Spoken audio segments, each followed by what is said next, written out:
Harga emas tengah tinggi. Ramai penyimpan yang tanya saya, harga emas tengah tinggi ni, boleh jual ke? Okey, baiklah. Jawapannya adalah bergantung kepada matlamat simpanan anda. Kalau simpan emas untuk jangka panjang, simpan je lah dulu. Harga emas ni memang ada naik dan turun, tapi dalam jangka panjang, trendnya memang sentiasa naik. Bila jual sekarang, mungkin rugi, peluang kenaikan akan datang. Kalau nak ambil untung sebab dah capai target, dah boleh jual sebahagian dulu. Ambil untung, bakinya teruskan simpan. Jangan jual semua. Simpan emas ni bagus untuk masa depan. Kalau anda perlukan tunai segera,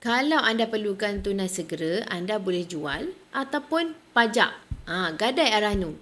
Emas dapat, pemilikan masih kekal dan anda masih dapat tunai. Semoga perkongsian saya ini bermanfaat untuk anda. Nak lebih info dan tips simpan emas, boleh follow saya. Dan jika anda nak bermula, anda boleh klik borang sign up. Saya akan tunjukkan cara simpan emas yang terbaik untuk anda. Emas, pasport kekayaan kita semua.